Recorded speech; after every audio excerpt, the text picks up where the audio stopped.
If I may, please have your attention. We will now get started. Welcome, everyone. My name is Dory Pham, and I am the incoming Dean's Vice Chief Ambassador for the UC Riverside School of Public Policy. I'm delighted to serve as your MC for today's event, the inaugural installment of the Dean's Distinguished Lecture Series. Our special guest, U.S. Ambassador Ronald Neumann, who will be giving a talk on shifts in U.S. foreign policy, myth or reality. We are so honored to be hosting this lecture, which is co-sponsored by the UCR Office of Alumni Engagement. At this point, I would now like to bring up to the stage the Dean of the UCR School of Public Policy, Dr. Mark Long, for some brief remarks.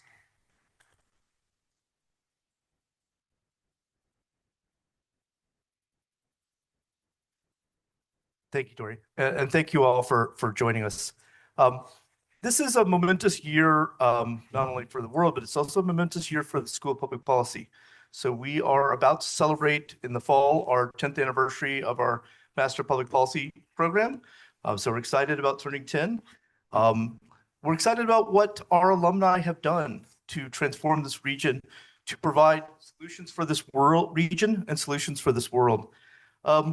As a school, we focus on a lot of important policies, environmental policies, environmental justice, crime and criminal justice, democracy, politics of the policy process, education policy, health policy, immigration policy, geospatial analysis, regional development, public budget and finance, and I have surely left some out. We try to be a full-service school of public policy because all of these issues are important for our world. And we need to understand how to make the world a better place via an understanding of these various policy areas. Last year, I had the great honor of meeting Ambassador Neumann along with Elliot Emmer. We were in DC meeting with him there at the American Academy of Diplomacy. And he told us about this wonderful program that the Academy had done with Texas Tech University, providing an opportunity for students to go there and learn from experts in international policy, international affairs. So we were thinking about that and thinking this would be a wonderful opportunity. And it also happened to be that we had a donor, Robert Heath, who was willing to fund our students to go there. So this year we launched the Robert Heath Global Policy Scholars Program, and I really appreciate Ambassador Neumann and the Academy for putting on the event this year. It was a week in December, and we'll have a video momentarily talking about it. But that also gave us an opportunity to talk with Ambassador Neumann and to learn about the amazing things he's done in his life. I want to just do a little bit of a pivot, just coming back to our school.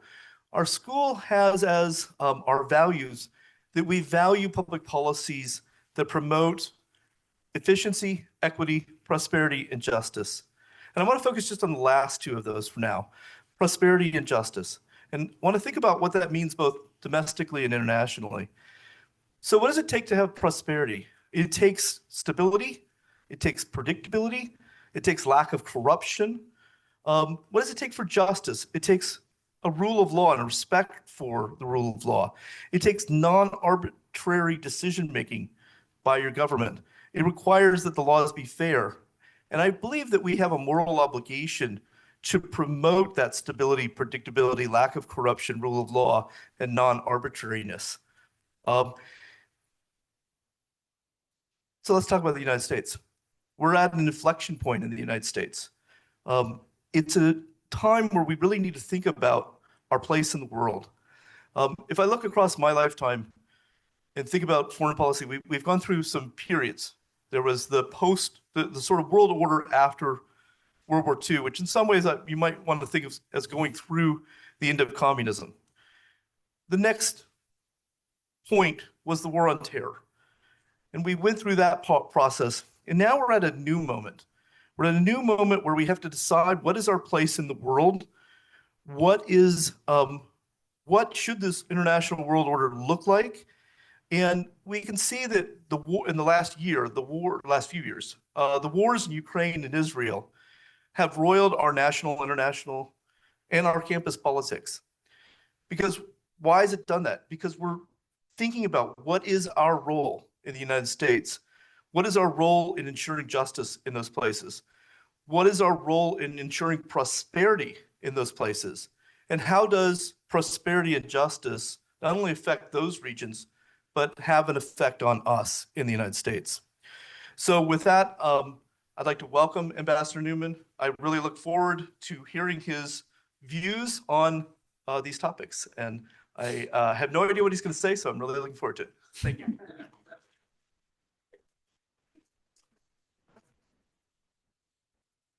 Thank you, Dean Long.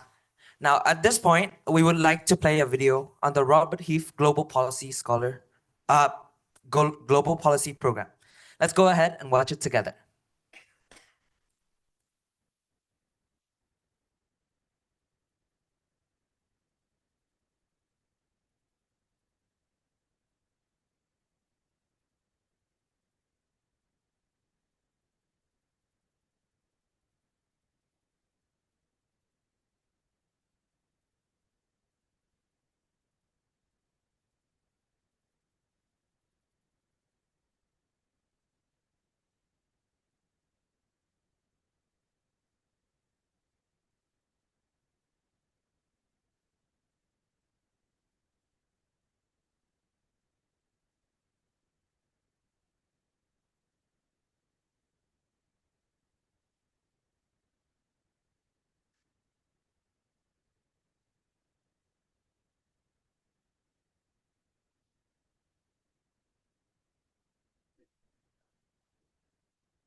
Oh.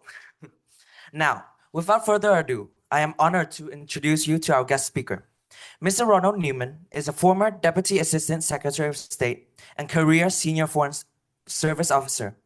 He served as U.S. Ambassador to Algeria, Bahrain, and Afghanistan from 2005 to 2007.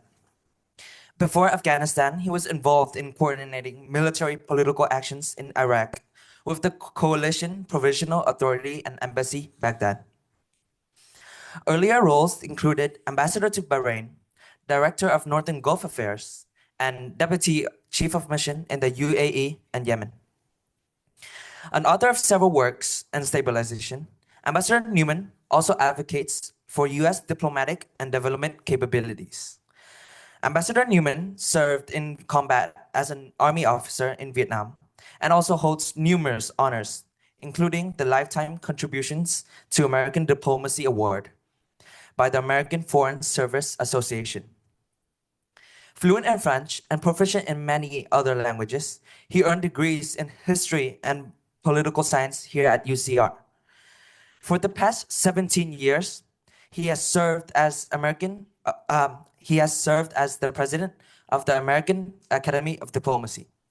And it is a distinct honor to have a special guest with us here today.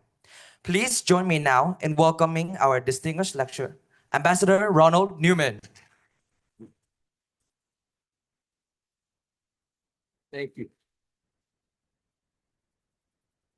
Well, thank you very much. After that buildup, I'm afraid that anything's going to be a disappointment. Can you all hear me okay? Yes. I've learned to be a little suspicious about microphones quite some years back when I was in Iraq. We used to have these classified video conferences with Washington, and they were often at hours that were suitable for our senior leaders in Washington, which were not necessarily very suitable in Baghdad. And at one point, we were sitting about 10 o'clock at night in one of these conferences, and the group in Washington was from many different agencies. And one of them started off by saying, well, this isn't really my subject, and I don't know much about it, but I have a question. And at that point, tired, a little frustrated, and not paying attention to the fact that the microphone was on, I said, then why don't you shut up? And suddenly, every head on the table in Washington pivoted to the screen. After that, I know that you should check whether your microphone is on or off. These things happen. Well, it's a pleasure to be with you. This is a bit of a daunting subject. You know, we're less than 2 months into the administration, and there is a lot going on, but saying how much is fundamental, what has changed, might be rushing things a little. You know, there was the story that Mao Zedong of China was asked what he thought about the French Revolution, and he said, too soon to tell. So we may have a little bit of that issue here.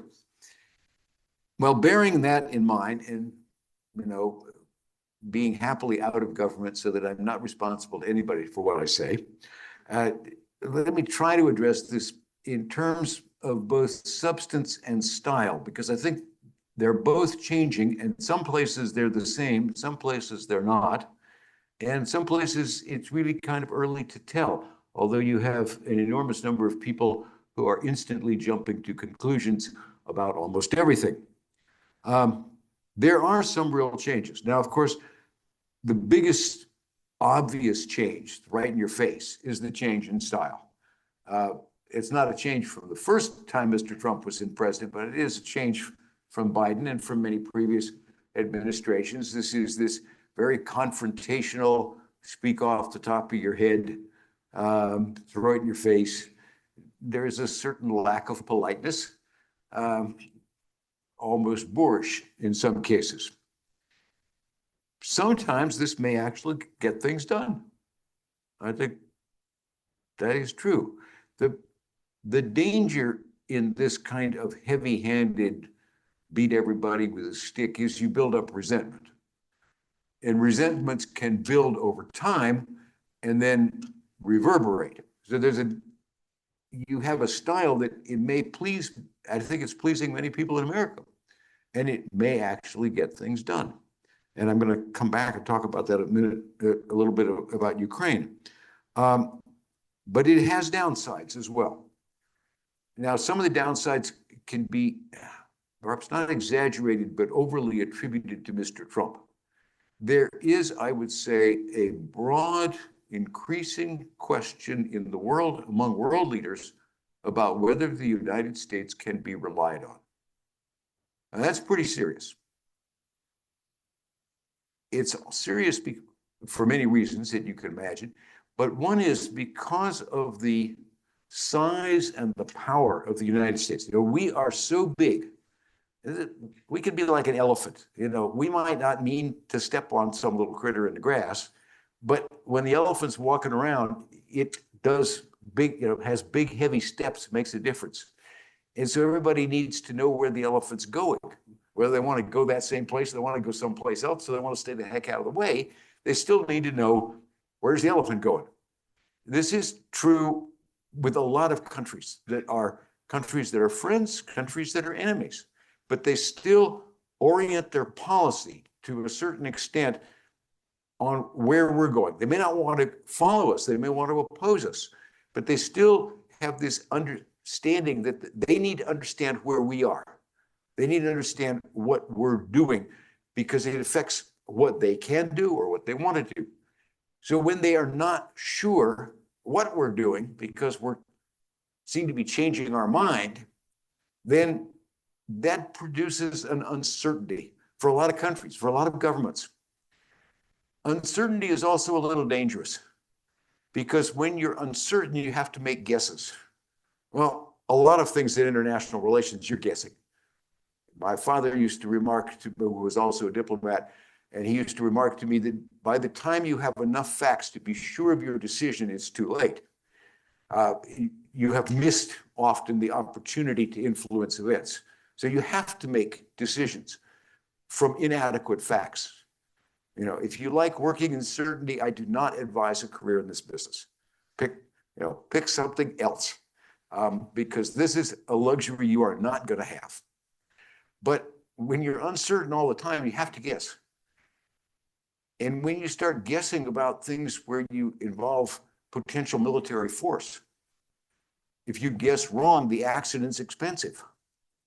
And so there's a downside to having to do more guessing. And right now, there is a sense that the United States is not as reliable as people once thought it was.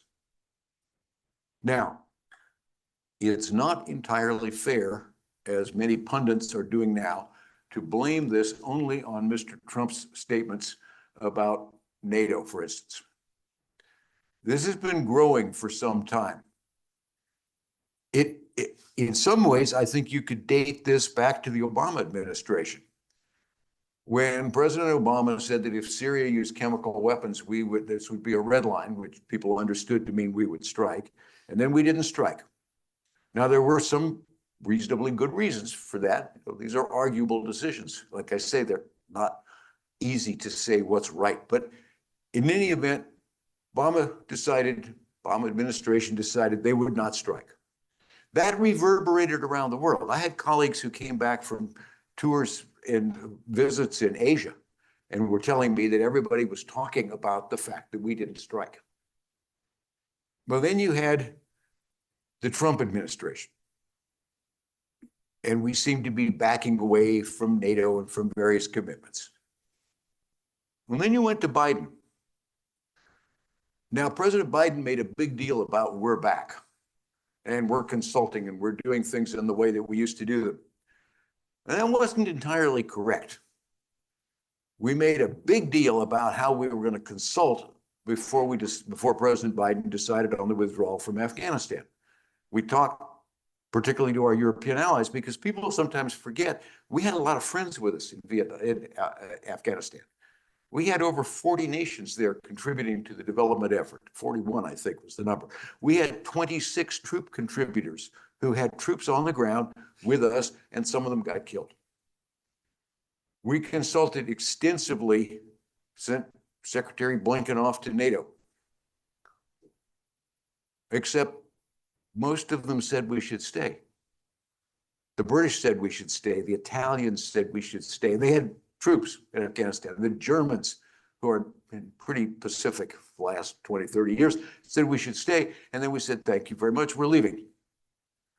So the consultation was essentially false. And in fact, during this terrible period of the evacuation, 2.5 years ago, there was another brief consultation about should we extend the period that we're going to stay, just to extend the period of evacuation. And again, the British said no, it said we should stay. And I think the French did, and we said, no, we're leaving anyway. We're done. So the degree to which we return to a real consultative process is arguable. But it's also arguable whether we really consulted all that well all the time in the past, too. There were decisions we made periodically, if you look at the Cold War history, where we made decisions and kind of snapped our European buddies up short. But we seem to reverberate more. But then you had the beginning of the war in Ukraine, enormous effort by President Biden to keep the alliance together. So this strong feeling that, at least in terms of European security and alliances, we were back. And now, of course, Mr. Trump seems to be going the other way.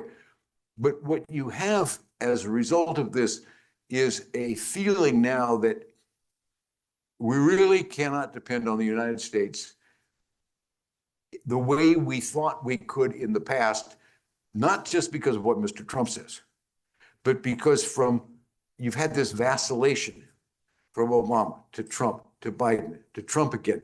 So now the question that many are raising, particularly Europeans, but I think many others, is whether this vacillation, which is part of the divided political views of Americans, after all, is now a more or less permanent feature. America is a divided country.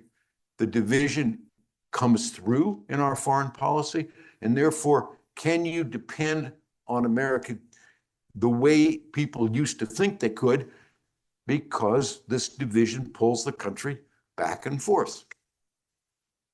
Open-ended question, can't resolve it. And it will be influenced by things that happen. So, if Mr. Trump President Trump produces a ceasefire deal that lasts for a while in Ukraine, a lot of people will give him credit for that. And where you are now, you have, I would say, the overwhelming majority of pundits have gone to the view that because of this terrible meeting that President Trump had with President Zelensky of Ukraine, that the United States is just tilting toward the Russians. And that's where we are. I'm not so sure. I'm not, as you will probably notice, a big advocate of President Trump. But this judgment may be early. Because, first of all, we don't know what kind of solution President Trump has in mind.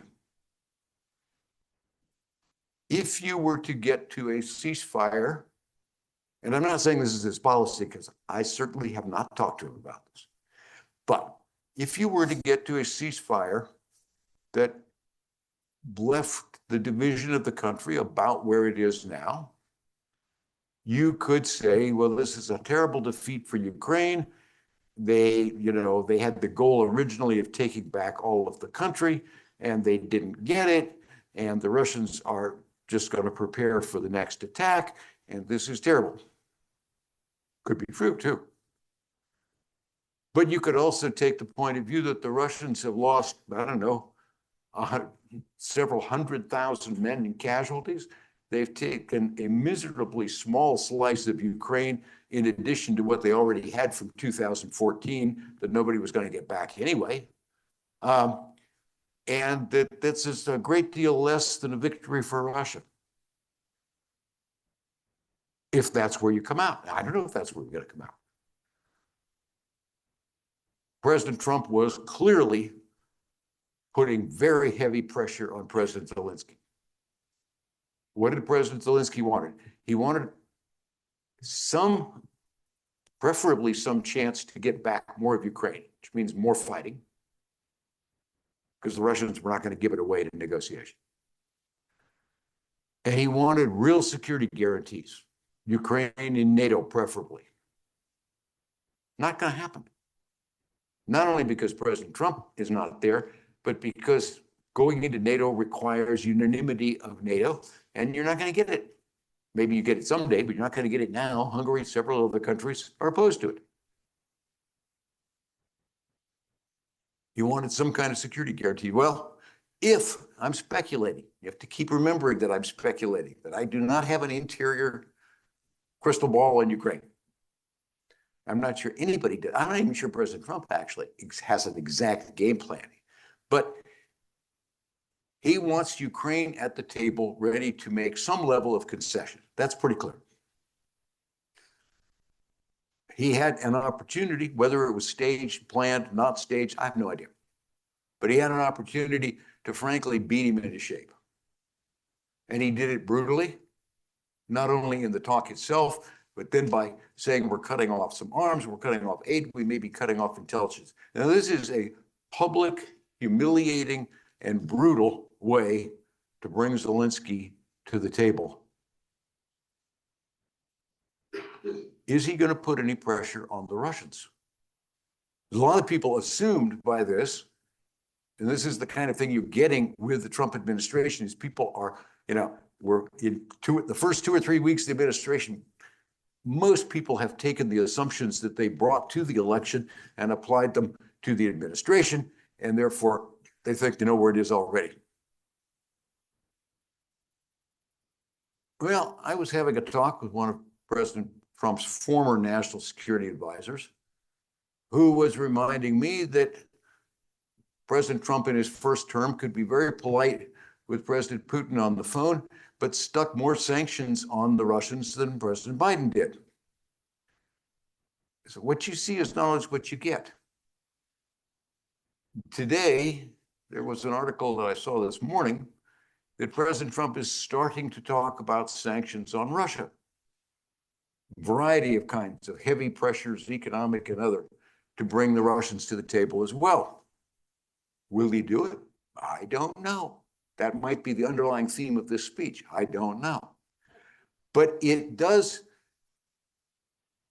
what I'm trying to use this as an example to make you think is, be cautious about how certain you can be about what you see.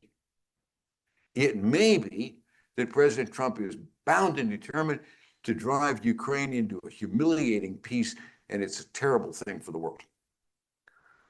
It may be that he is looking for more of a ceasefire. There was an indication before the talk in the White House went bad that he might be okay with European troops in, not under a NATO cover, but British, French troops in Ukraine as part of a security guarantee after a ceasefire. President Putin says absolutely not. Well, he doesn't have to agree, he just has to not disagree to have a ceasefire. Is that a bad policy? Is it a good policy? You can argue about that. Germany was divided for, 60 years, and has come back together as a country. Korea was divided, is still divided, but the South is doing pretty well. So could a ceasefire be a good thing? Yes. Could a ceasefire just lead to the next war and be a bad thing? Yeah, that's possible too. Once again, I remind you, there are no clear good decisions that you know for sure in the future. So you have this, you don't entirely know where this administration is going. Now, there are some areas in which the change seems to be really huge. For the entire post-World War II period, the United States has been known for its generosity. Now, some of that generosity was not just altruistic. We rebuilt much of Europe, partly to keep the communists out of much of Western Europe. But we did it. the Marshall Plan, the aid development after that. We have made enormous contributions to the welfare of people in the world. The development of modern agriculture has fed millions of people who would not have been fed without those work, some of which was privately funded US research, but pushed out by USAID. We have some huge programs, PEPFAR program, President's Program of AIDS, started under second President Bush. Millions of people are alive today because of that program. Are we cutting off the funding for that program? It's not quite clear. It stopped, but it's not quite clear whether that's one of the programs that might be resuscitated. But we have stopped US aid programs all over the world, and we are dismantling the agency. Now, that is a fundamental change in how America orients itself to the world. That is a question of now whether, does America first mean America the callous? America that is not interested in the well-being of anybody else unless it has payoff for us. Well, that could be too draconian an analysis. There is some effort to resuscitate some programs. There is some of the cutting off some of the suspension is supposed to be a suspension that allows for a relook. Whether that is a game or a reality, again, I don't know. We'll have to see. The one potential problem, there are a lot of problems, but one is, as far as I understand it, Mr. Musk, who is leading this effort to dismember government, is taking a philosophy that he has used in business, which is cut everything off at the beginning, and then you build back up what you need. And he has made that work in business. A little hard on people, but he makes it work. There is a real question about whether you can do that with a lot of government programs. Whether there is not necessarily a reservoir of people hireable for every kind of program that is being dismembered. Now, you can build back anything if you want to take enough time and enough money. People where I live in Washington, D.C., they joke that, what Washington proves is that if you take a swamp and you spend a lot of money, a lot of time, and a lot of labor, you can have an improved swamp. So you can build something back, but it takes time.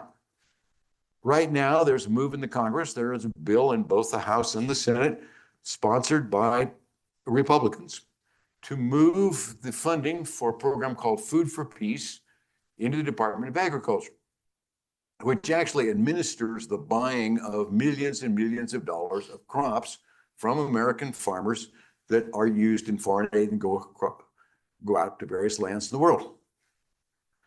Well, you can move the dollars. Perfectly possible. I don't know if that'll happen, but it's possible. The trouble is that's only half of Food for Peace, because at the other end of the line, you have, guess who? USAID, who negotiates agreements with foreign countries. We don't just run up the ship and dump the food on the dock. You have agreements about how the food is going to be used. You have requirements to monitor those agreements to see that the food goes where it's supposed to be, that it isn't just ripped off by oligarchs and corrupt individuals and resold on the local market. All that work is done by people who belong to USAID. So you can move the money to agriculture, but if you want to make the program work, you're going to need the people. And if the people are gone, guess what? They're not coming back right away. And you can take this problem of the lack of understanding about how government works. I mean, a lot of how government works is not necessarily great. Is government too slow? Yes. Is government bureaucratic? Yes. Our university is bureaucratic. I've discovered in my retirement days that I now have a new respect for the speed and efficiency of the State Department administration. There's a lot of bureaucracy everywhere in the world, but it's a fact. It doesn't just get rebuilt. And you have all kinds of laws now. There's a little question these days about whether we're always paying attention to law, but you have a lot of law that has been put in place so that programs are not misused, so that money is not stolen. That's one of the reasons, by the way, that government tends to be inefficiently slow, is because you have lots and lots of barriers to make sure you don't do things you don't want. That's not just true of government.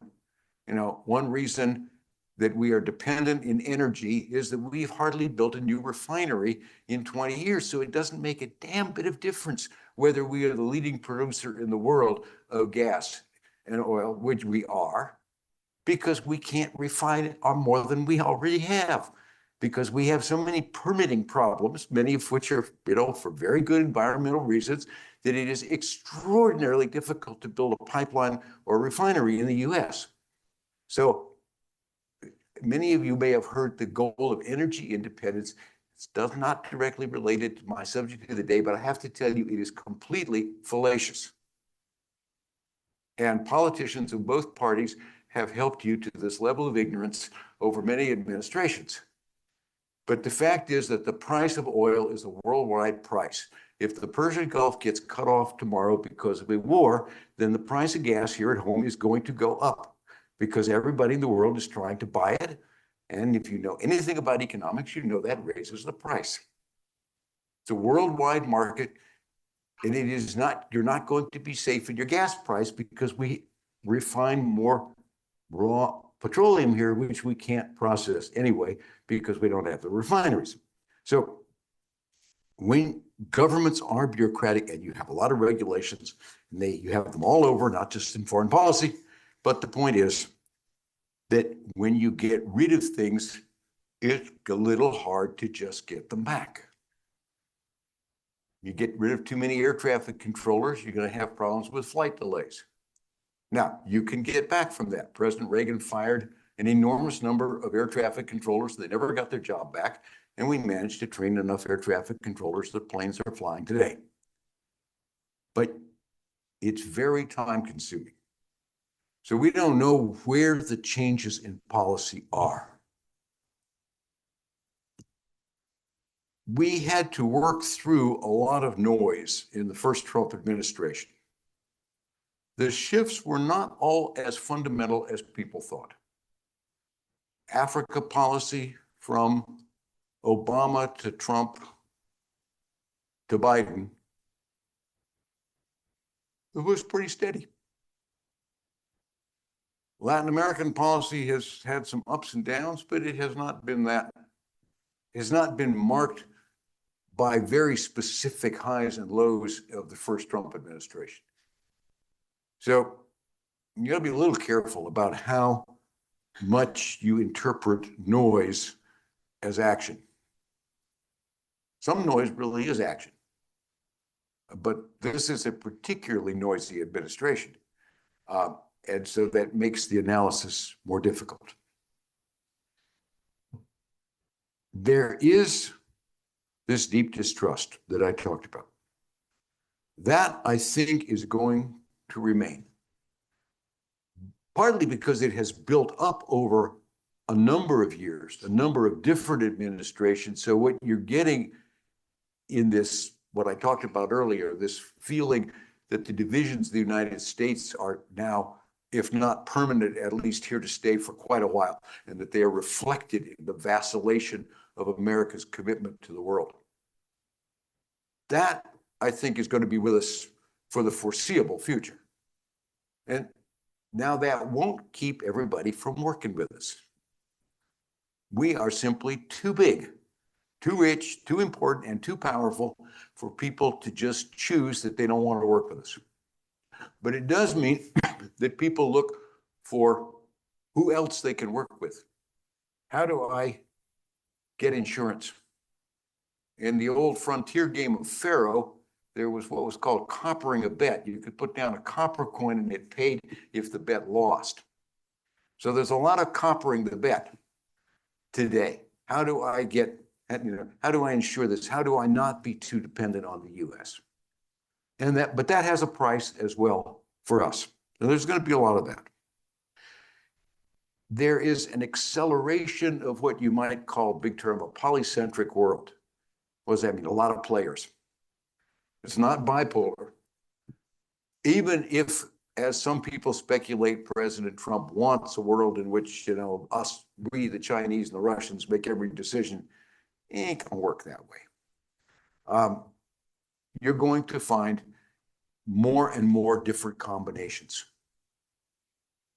Now, if those combinations lead to a frittering away of NATO or Europe or some of these big organizations, that's going to be very destabilizing in the world.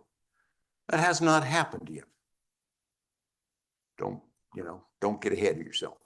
But some of it is going to happen. And the fact is that you have a lot of issues in which countries are not going to be with us all the time. They're going to be with us on some issues, and they're going to be against us on others.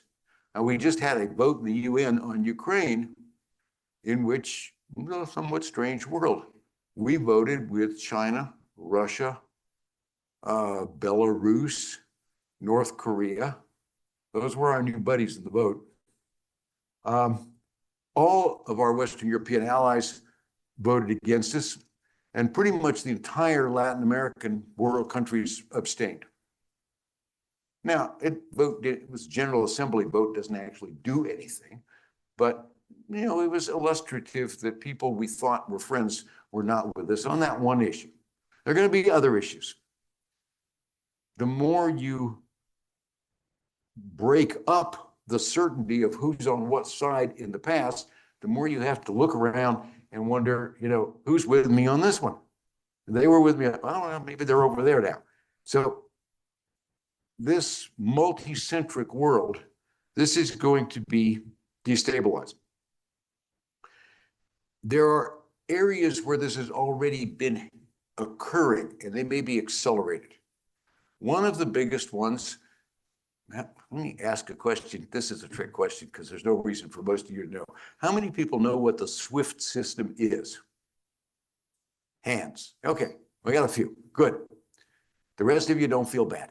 This is not something you ever had a reason to know. But the SWIFT system is, in banking, how you verify and transfer money between countries, between banks. Because the majority of transfers in the world are in dollars, we are able to exercise a great deal of control through our control of the SWIFT system. So that if we say it's against the law to trade with Iran, France might say it's not against our law. But if a French company is trading with Iran, we can sanction them through the SWIFT system, which affects all of their ability to transfer money in the entire world. This is a very powerful tool, and we use it promiscuously. We love sanctions. Whenever we don't know what to do about something we oppose, we have sanctions. Some sanctions have worked very well historically. Sanctions on South Africa were very powerful. Sanctions on Iran in the Obama administration, when we had broad international backing, were very powerful. A lot of our sanctions manage to hurt the wrong people, or they simply don't bring the policy change that we want. And it's, if we don't want to go to war and we don't know what else to do, or we don't like something, we put on a sanction. But the use of sanctions, and particularly the financial sanctions through the SWIFT system, have been gradually irritating people. And so there has been a movement now going on for several years to develop some other way of moving money to avoid the Americans, because they're a pain. The Chinese are really keen on this. The Russians really like this idea, because guess who's sanctioned? The Iranians really like this idea. I mean, they've managed to work out a lot of ways to avoid sanctions anyway, but this would make life, a lot of those things cost money. This would make life a lot simpler. This is one of those movements that may accelerate. You've seen it also in international development, but it was several years ago. It was in the into the Obama administration, the Chinese wanted to create a new Asian Development Bank. And we thought it was a lousy idea, and we worked hard with all our best friends and allies, don't join it, and they joined it anyway. So you can see these are kind of vestigial signs. It doesn't mean that everything is going to go to hell tomorrow. SWIFT system is so important in international commerce that it's very difficult to move out of it. There are a lot of restraints on things that breaking out of patterns that hurt us, but they're there. And the kind of actions we're taking now probably will accelerate those forces. So, talked a long time, probably too much. But what does all this mean? It means something you probably knew going in. Life is uncertain. It's more uncertain now than it was 2 months ago. It wasn't very certain then, come to think about it, but it's more uncertain now. We are looking at a period where people are going to have more doubts about us, and that will affect their actions, but it won't always affect all actions in some negative way to us. You're in a period where there is this big question about, are we moving into a more pro-Russian stance, which would be a huge change in the world? Maybe. But it's not, I would say keep your powder dry and watch what happens. There is a question about whether Trump is fundamentally anti-NATO. Well, he made some of these statements before, remember, about, I'm going to fight with you if you fight for you if you don't pay. I mean, he postured the whole thing in a way which was, shall we say, counterfactual. But the fact is that presidents for multiple administrations have wanted NATO countries to pay more for defense, for their own defense, to participate more fully in the defense of Europe. And they have had no real success in that operation. And Mr. Trump approached it, with a club. But that has brought success. Now he's clubbing people again. And so you have the Germans saying suddenly, we're going to have to look out for our own defense.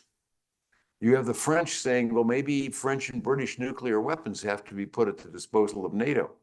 I mean, that's a pretty big shift. Hasn't happened yet, but it's under discussion. If, as a result of Mr. Trump's belligerent bullying, you really do get NATO nations to step up, not just to spend more, but to spend it more intelligently, so that they actually have more genuine capability to deploy and to fight that isn't wholly dependent on us, that may be a good thing. It'll be a better thing if we're still in NATO.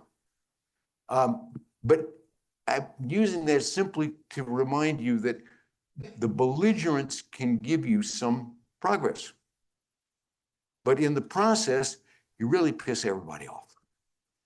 And the result of that is that other decisions and other facts may come back and be much harder to handle. So, real question about whether we are turning our back on humanitarian assistance. That's the most acute, in a way, decision, because we're dismantling the organizations that have to make the policy work. Large questions about how we will orient ourselves to the world, results still to be continued. So what have I told you? Life is uncertain, wait and see. It's not a clear, simple bottom line. I wish I had one. I'd be delighted to give it. It's also less than 2 months into the administration. So hopefully I've given you some things to think about, if not bottom line conclusions, and I'd be happy to take your questions. Thank you.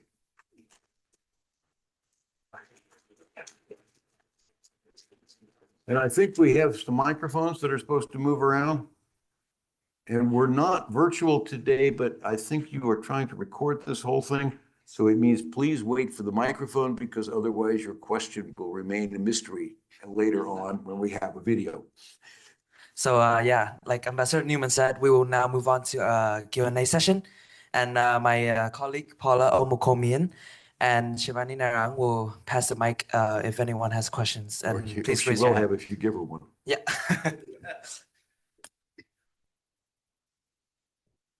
So who has a question?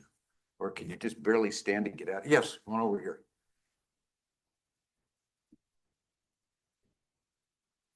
Ambassador Neumann, thank you for being here. My name is Luke, and my question is, where would you see the uncertainty with Southeast Asia? Because we have China up to the north, we have some friends in the south who have been warming with us, like Vietnam, and we're trying to make inroads there, but it's still a tight competition with China. Yeah, I have to preface this by saying that I'm getting a little out of my, if not comfort zone, diplomats talk about anything, but perhaps out of, my area of most knowledge. But there are a couple of things. I think that it is much less certain where we are in terms of China, because we've got a number of things that are contradictory and then things that we just don't know the answer to. So one of the big defensive developments recently is AUKUS, this development with Australia, New Zealand, and us. And somebody asked Mr. Trump a question about that at a press conference recently, and he asked, I think his answer was, what's that? So clearly he hasn't, that doesn't mean he won't make a decision. It's just that we don't know the decision. You have a big pressure within the Republican in Congress to defend China. A lot of those who are opposed to aiding Ukraine want to put the money into China. But we're in the process of passing a continuing resolution for the budget. What does a continuing resolution do? It continues to fund the government at the levels of last year. Inflation will continue at the level of next year. We did this last year. We're about to do it again. That means that in real terms, our defense budget will go down in purchasing power from last year to next year, or this year to next year. If we are trying to say that we're really serious about China and we're supposed to be building a defense capability to fight it, but our budget is going in the opposite direction, this may leave some in China to have different ideas about our capacity. Will we fight for Taiwan? I don't know. I mean, that has been an area of deliberate, the diplomats love that phrase, strategic ambiguity, meaning we want you to have to guess. That's not changing. So I think you have a lot of tremors out of the European and other questions, but nobody really coming down to any hard and fast conclusions yet. There is certainly a move within the Republicans, particularly strongly, to be anti-China and therefore more prepared to work with other countries and other allies in Asia. That is much stronger than the view about working with Europeans in Ukraine. But beyond that, can't say. We got a question over here, maybe one from the other. There's one. This person. Try not to turn my back on one side of the room. Please. Hi, I'm Chris. Thank you for being here. It's a pleasure to hear from you. My question is regards to our current relationships with Mexico and Canada. I mean, we've obviously Today, seen yesterday, or tomorrow? during the last 2 months, we have seen obviously this thing with Trump threatens tariffs, and then the next day he's like, oh, wait, never mind. I mean, we saw it yesterday too. He had a talk with President-elect Sheinbaum, and it looks like the tariffs are going to be delayed again. So we're obviously seeing things go back and forth and back and forth. What do you think is Trump's strategy? And with regards to Mexico specifically, Claudia Sheinbaum has shown a very different, at least the Morena administration has shown a very different approach from the period of Mexican history. So where do you see the future in this? I know it's a very clear guessing game, but Yeah. just asking for some input. It's a super good question to which I really don't have much of an answer, because I mean, we know enough about how President Trump works to know that he will throw around threats, sometimes threatening actions, as a pressure tactic to get something.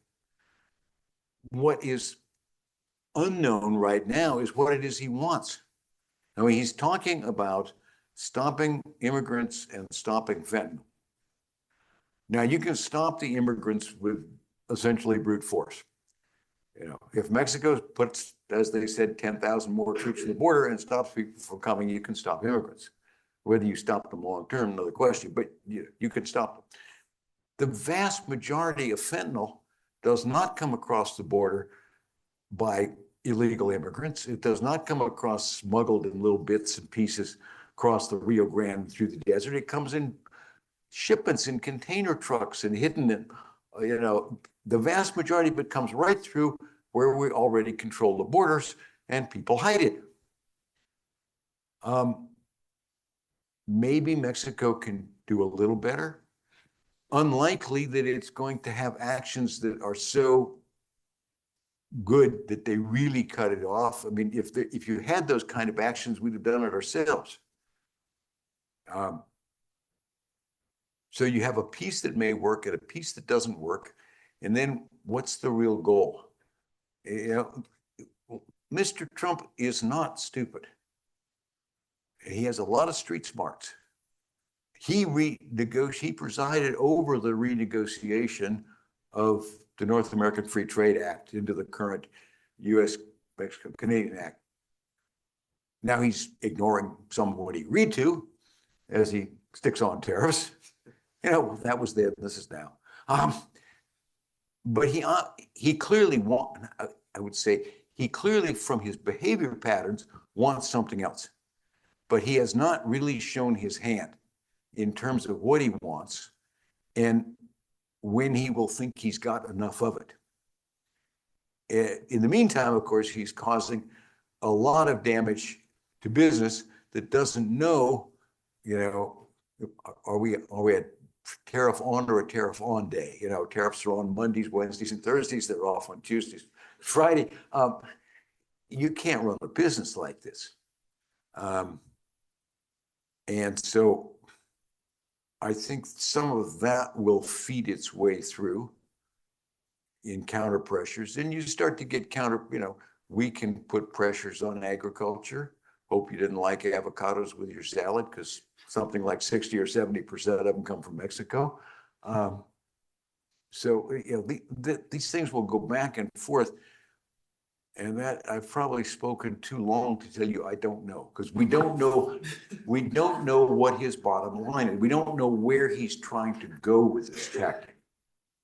I think it would be absurd to assume he does not know himself or have a general purpose. He may not have a specific game plan, but he has a purpose. And he's shown that over and over again. But he has not really revealed it. I wish I had a better answer to what was a perfectly excellent question. No, that was perfect. Thank you so much. We got one over here. Hello, Dr. Neumann. Thank you so much for this talk. My name is Amina Sadat, and I am from the Department of Political Science. I'm one of the refugees that has been evacuated in 2021, and I'm very much concerned about my country right now under the Trump administration. I was wondering that what is going to happen next. For Afghanistan. There was a program going on by Welcome Corps that I have completed all of my application to get out my parents, that as you know, that how hard it is for a woman in here, and then particularly the families that support women like me, and then my family being in there is in a great danger.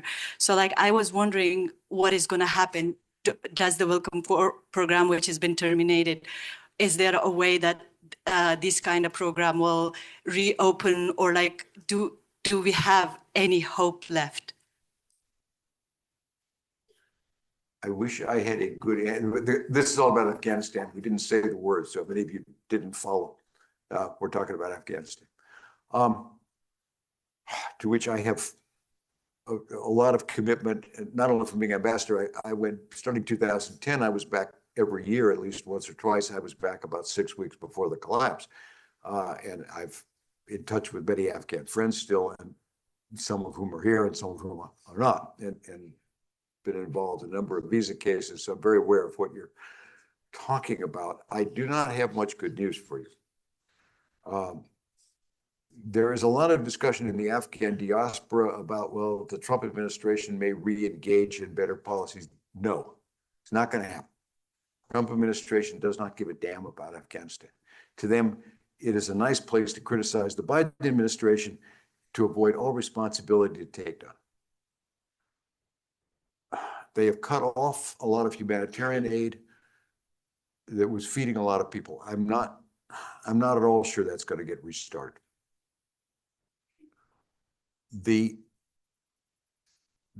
For those of you who don't know, let me try not to get too technical, but aside from the normal visa programs in a large part of the world, there are two main groups of visas that have been bringing people out of Afghanistan. One are the so-called special immigrant visas, SIVs.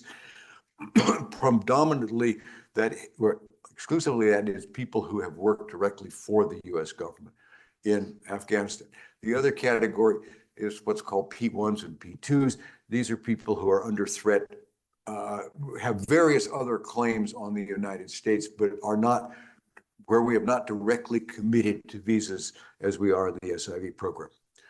At this point, processing of SIVs is still going on. The process of relocating people from Afghanistan, however, is completely stopped at the moment. People who are entitled to that kind of visa, if they have the money and if they can get out of the country, can still get to the United States. The P1 and P2 programs, this is the one where we're bringing a lot of people, a lot of separated families, others. Those are completely paused.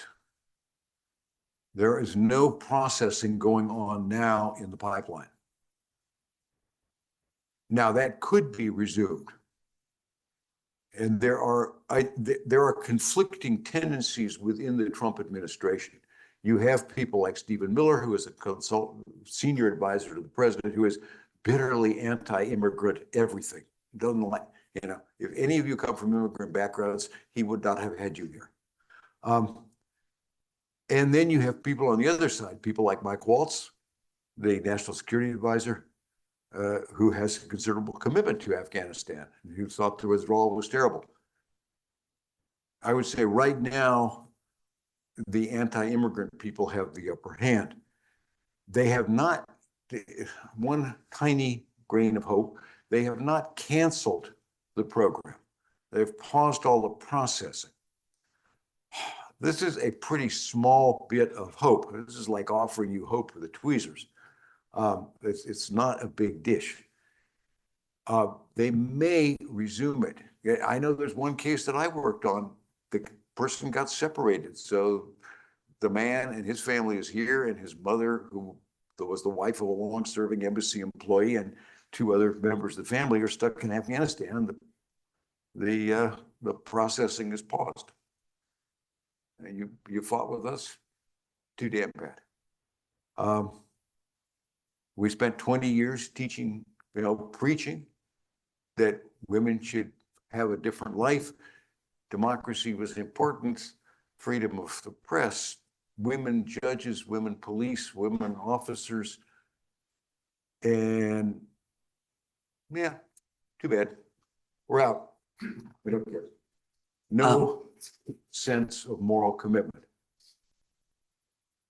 If you suspected that I have a view on this, you're right. But that's the situation right now. It is possible the processing will I'm very dubious that we will begin or restart the evacuation. We weren't calling it an evacuation because Taliban didn't want us to, but it was in fact an evacuation as people were cleared because we were buying seats on commercial airplanes and that's all stopped.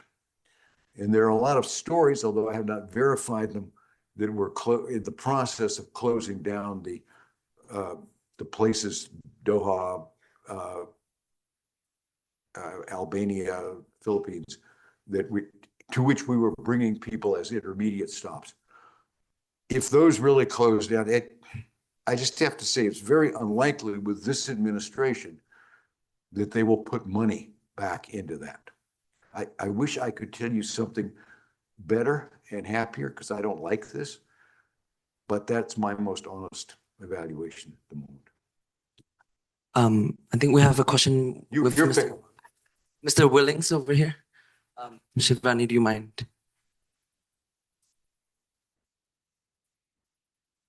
Sorry, you can have my mic. This one? Yeah, just. So thanks so much for your talk. It was full of what I consider to be wisdom. It was measured. You said what you could say and what you couldn't say. And I think that's a good model for all of us to hear. I wanted to check out whether one of my pundit-derived ideas is wrong in your opinion. And that is that, and it comes from people like Michael Bolton, who report Trump's decision-making as being really off the seat of the pants and not reasoned. And it seemed to me a few times you were indicating that you thought there might be underlying policy pushes that he was advancing. So I'm sort of wondering, and it seems to me that what I'm seeing is more consistent with the Bolton theory because it's so erratic.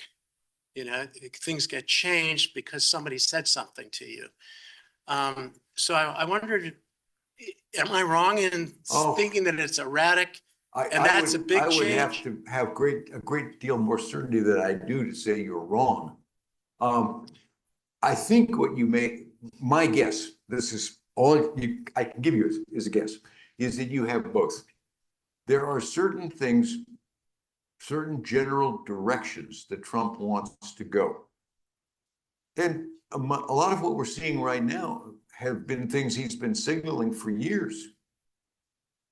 I do not think, and I've talked to people who worked in his administration, most of whom are not very keen on him now, but I've talked to H.R. McMaster, I've talked to Robert O'Brien, I've talked to others. There's a mix. Trump is certainly not a strategic thinker or planner. The whole military idea of planning, where you establish an end state, you back plan how you're gonna, that's not the way he works. And that gives you a very erratic style. To say, though, that there is no purpose, for a guy who's managed to be elected twice as president of the United States, and this time with the majority of the popular vote, however much one might not like it, that didn't quite happen by accident. And I think some of us get trapped in this bubble because we tend in this divided country to be very much in a bubble of who we talk to and who we read. I sometimes think way back to the story about the McGovern election where he lost 49 states, and a Harvard professor was supposed to have said, "I don't understand how he could have lost. Everybody I know voted for him." We live in our own bubble too much, and that affects our thinking. There is an enormous amount of street smarts in the guy, but not necessarily strategic. And he does make emotional decisions. I've heard that he came very close to just canceling NAFTA without a strategy. There was a wild call from, I think it was from Priebus, who was there in the White House at that early moment and brought Tillerson and others running to the White House for a decision. Although you never know with Trump. He's capable of doing something like that in order to bring everybody there to convince me not to do it, but then to go generally in the way I want. So I personally doubt that all decisions are just emotional and reckless, but I think he is certainly capable of that kind. But he sort of exemplifies what Nixon used to call the madman theory, that you convince everybody else you're crazy so you don't mess with me. And he certainly is a practitioner of that. So I think one has to be constantly on the lookout for erratic, wild, or careless decision-making, but not be lulled into the sense that there's no purpose and no direction. and you've got to look for it. But there are other people who work this way too. When I was in Afghanistan, I worked with President Karzai. Karzai was not a strategic thinker, very different guy from Trump, but Karzai would do what I call, it was more like a military having multiple probes. Then when you find a weakness, you go for it. You go for the breakthrough. But it's not that he was probing to have a particular breakthrough. It was that he would be looking for where there was an opportunity to break. I think there's some of that with Trump, but man, this is, just one guy's speculation. Who had the next? You're picking them. I'm not picking them. You're responsible for the ones who don't get asked. The person in the pink hoodie, please. Thank you. Hello, Dr. Neumann. My name is Sterling Fields. My question for you is, in the Trump administration, do you feel that he views Ukraine as less of a sovereign country and more as a rare earth minerals deposit? And if so, is he willing to work with Russia to get those rare earth minerals? I think he believes the minerals are important. I don't think he cares a great deal about Ukrainian sovereignty, but I don't think he looks at the issue this way.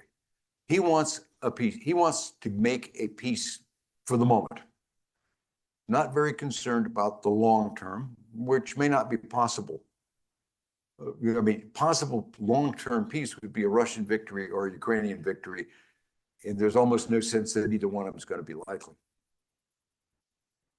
So he appears to be looking for something in between, and he wants to make a profit out of it because that's the way he likes to operate. But I think it is more driven by, again, underlined, 15th time, I'm guessing you're getting an opinion. But my guess is that he wants to force the conclusion of some form of ceasefire that stops the guns. That's good enough. And he wants to get a price for it. And he doesn't care a whole lot exactly where the price is exacted. But he has limits. He may not think Ukraine's terribly sovereign or care. I don't know. But the Europeans collectively have put as much money in as we have, actually a little bit more. I think it's a little bit more, but it's very close to equal. They've put in a lot of money. They put in a lot of weapons. They're sitting on, I think, at least 200 billion of the 300 billion in Russian assets. I'm not sure my figures there, but a lot of that is in their control. They've been very reluctant to turn that money over to Ukraine, but they could, which would be one hell of a war chest for long-term ammunition procurements. And Ukraine is not prepared to surrender to anything like the kind of terms Russia wants. So if the president does not look for something that is to some extent in the middle, maybe very disfavorable to Ukraine, but is in the middle, Ukraine has the option to go on fighting for quite a while. It may lose, maybe a bad option, but he can't get, what he wants is to be able to claim credit for the gun stop. He cannot get that without having some measure of agreement. So he's beating on the Ukrainians to beat them to the table. He's beginning to signal that he might be able to beat on the Russians. He's done that before. He's been very polite to Putin and extols him, and at the same time slapped a lot of sanctions on Russia the last. So I don't know where he's going to go. But he can't get, assuming I'm right, that what he wants is credit for the guns to stop. Not too much care about how. He can't have that with an all-Russian solution.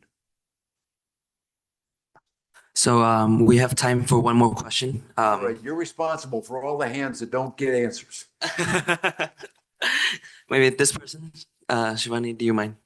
The person in the aisle. Thank you. I think you've been discriminating against the women. I think we need one more. After this one, I think we're going to have one more woman's question. My question is, I'm Ethan. Thank you, Ambassador Neumann, for giving this talk. My question is regarding East Asia, or in general.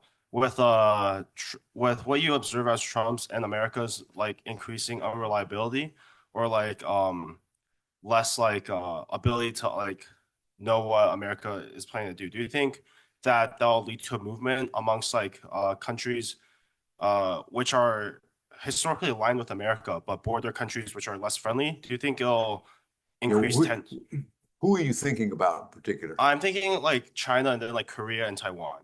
So do you think it'll lead to a realignment of these countries trying to draw a closer relationship with China?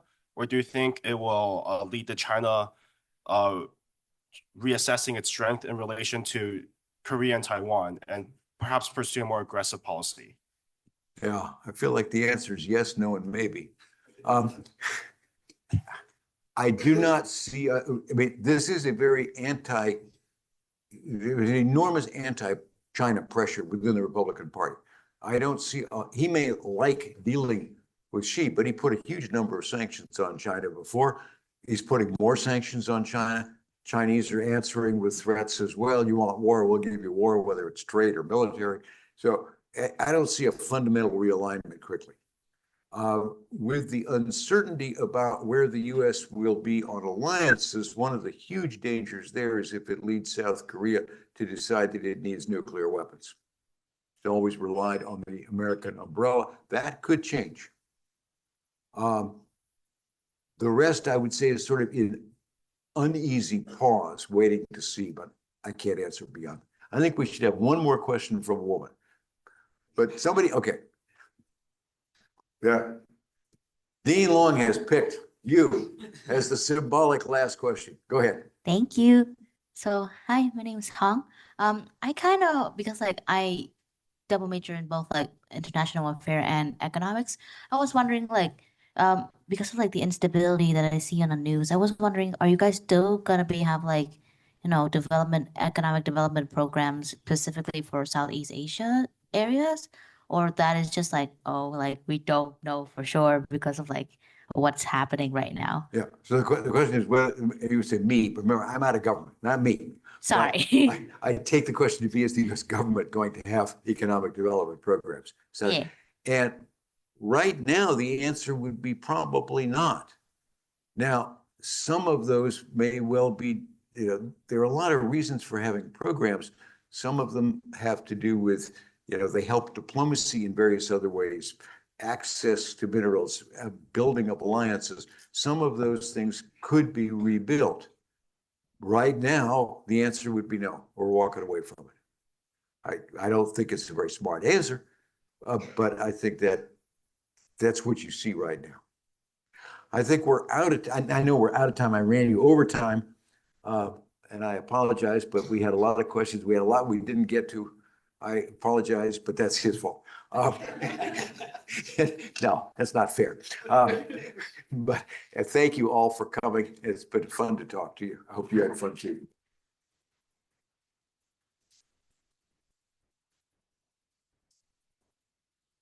So thank you, Ambassador Neumann, for coming and for kicking off our distinguished lecture series. Thank you as well to our audience for being with us here today. We hope to see you all at our next School of Public Policy events. In the spring quarter, we have a debate on whether federal sorry. Oh, there goes out.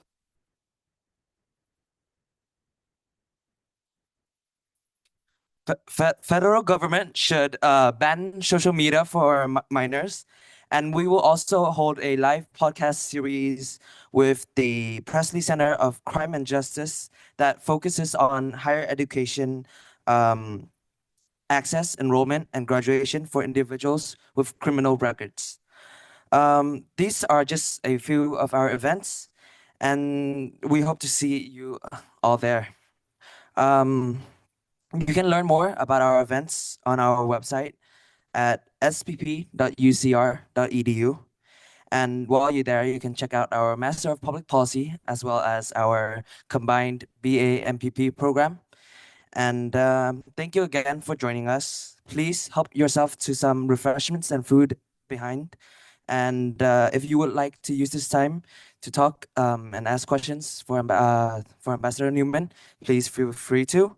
And until the next event, we at the UCR School of Public Policy wish you all a good rest of your day. Thank you.